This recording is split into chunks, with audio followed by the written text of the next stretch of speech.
What's up, Lucky Gamers? It's Lucky Lux, and today we're going to be talking about Eroica, a new JRPG from 433. Honestly, this game is amazing and I've been enjoying it. So, in prep for the global release, I've been gathering these 5 tips that'll help you if you're free to play, if you like to spin. Either way, it'll help you guys out. So, let's go ahead and hop into the video. Alright guys, so first tip I want to give is going to be on the Selective Summon. So, you're going to be able to do 20 summons. That'll give you a chance at a 3-star guaranteed. Now you can favorite your best result that you get and continue summoning, right? You also have a chance to get an SSR pre-core as well if you get lucky enough, and you can get some decent 2-stars. Now, the one thing I want to talk about is that their game is going to force you to do one.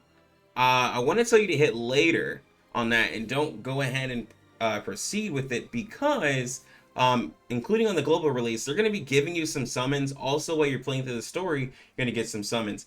Completing chapter 1, you'll be able to get 20 summons, and then you'll get more like throughout global rewards, pre-registration rewards. So what I'm saying is use all of those first and then go to the prison, because for me on this account, I actually ended up getting Wraith, Malavi, Ursula, like I got pretty much half of the selection summon like cast. So just wait on that. You might get lucky, you might get a character. I'd hate for you to get a dupe when you actually need like a completely different character. So that's gonna be the one of the things I want to say to watch out for. And again, like there's nothing pressuring you to do the selective summon. All I'm saying is just try to push as much content as you can before you do that. Honestly, it will help you out. Like the 3-stars are really great, but the 1-stars and 2-stars are also pretty decent because the game pretty much encourages you to use them. You can enhance them, level them up. Like they're not bad. So just push as much content as you can. Again, without, I know it's exciting to use them, but I promise you, you want to hold on to it. All right, and so next thing I want to talk about is like, so when you're forming your teams, you do want to have a pretty decent team. So the game starts you off with having Luna. She is a great single target unit. She does a lot of damage on her S3. You can do extra damage if it crits. Her S2 gives her crit chance up. Really good unit. You also have Sai. He protects your team as a slasher.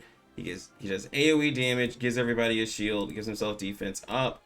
They also start you off with Nene. She's a mage. She does stuns, so she's really good in that regard as well, AoE and stuns. And then they give you a healer. They give you Marion, who has a nice AoE heal that's based off of her max HP, so you can build her on an HP set.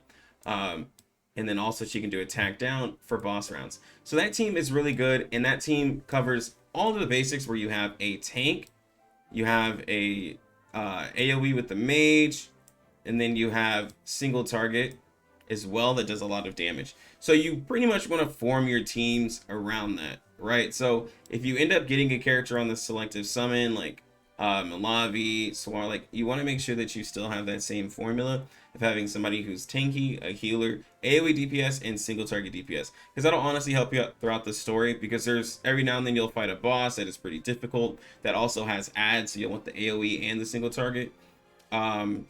And then you also want a tank, that way you can help keep your people alive. That way you can get the 3-star clear on those missions as well. So just do be careful about that. Now, if you can't get the team bonuses right from the glycer, that's fine. Like it's not the end of the world. Just mainly make sure that you have a healer, somebody tanky, and then have some decent DPS, because like going throughout the story, like the amount of damage that the enemies start doing really does scale up. And so you just want to make sure that you have decent team members.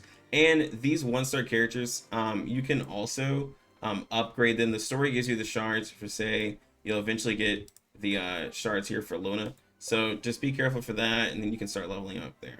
All right, so for my third tip, I want to talk about the gear. So for gear, I really wouldn't stress it too much. The game actually gives you really decent gear. They gave me this red set here that has really decent stats on it. I haven't increased it yet because I haven't gotten to that point.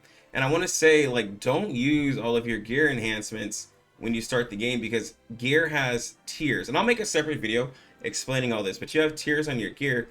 So, like, don't go through, start, like, just leveling everything up that you get, because you want to make sure, one, that it's a red, and then you also want to make sure that it has decent substats for the character that you're using.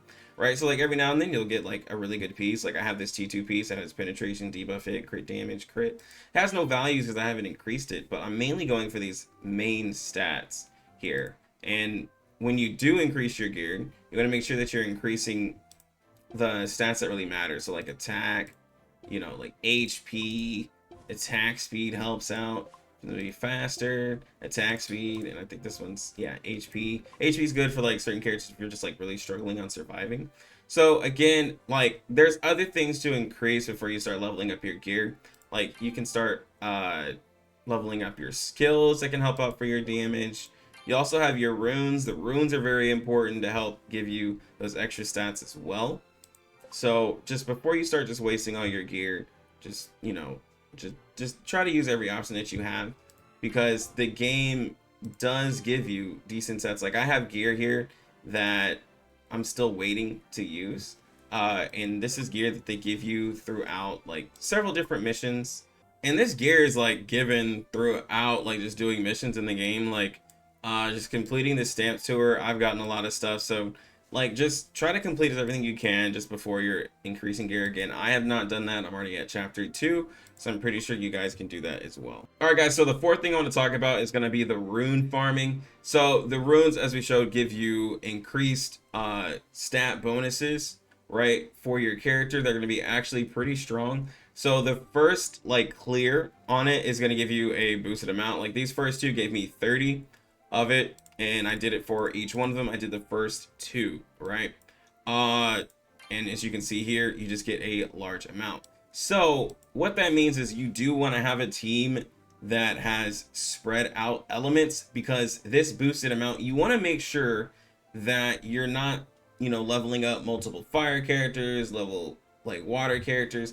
You want to keep one of each element, because you're getting so much that you're able to boost your rune farming with like little to no effort, because you're going to get pre-registration rewards for that. You're going to get launch rewards for these runes, but then also the first clear of those will be able to get you boosted pretty high. That way you can buff these stats, because like honestly they're pretty like decent, especially when you like start getting multiples of them. They start adding up together. It can be a lot. So you want to make sure that you have like a very diverse like team when it comes to typings, instead of just like leveling up. Like let's say you get Malavi and you have Luna. Now you're trying to level up 2 fire characters that are also 2 shadows. It's going to be very difficult for you. So just again, try to keep all typings, try to keep all classes. That way you can level up a team evenly. And then if you get a 2-star or 3-star version of that class, then replace that, but just try to keep the elements together, because it's really going to help you out, especially starting throughout the game. Now when you get late game, none of that really matters, but early game, you just want to keep a really even leveling for your main team that you're pushing the story with. All right, and so my last and final tip is going to be about the stamina. Now this matters more to free-to-play players, especially because stamina is going to be everything. So you're going to be given a lot of stamina like throughout launch, like I'm telling you, and then you're going to have stamina in your mail that they're going to be giving you. You're going to have stamina on the battle pass, free battle pass as well. Do not consume those unless you are like, you know, in need of it and you're farming, because they regenerate so much. Like I cleared out all of my energy about an hour or so ago when I stopped the stream, and I'm already like back to almost half. So you just want to make sure that you're just not having that over capped like amount of stamina, because you're just going to be wasting so much. Like just clear, like just go ahead and just sweep something, use it, run something, push story or anything before you like hop off. Just don't have all that overcapped stamina, because that's just going to be wasting it for you. And like honestly, all that stamina that they give us, it's gonna like stop eventually. Like we're not going to be having 200, 300 stamina throughout the whole game. So you just want to make sure that you're really managing your stamina the best. But guys, that's pretty much all I have for Eroica. Hopefully this information was good for you on the start. Hopefully you guys take this information and use it. Just remember it. Like this video if you guys enjoyed it. Please comment down below what you guys think, and please subscribe to the channel. And again, this game is up for pre-registration, so make sure that you pre-register for the game. They do have rewards for you, and again, it's going to be launching soon. But anyways, I'm gonna go ahead and get out of here. You lucky gamers, have a good one. Lucky Lucks out.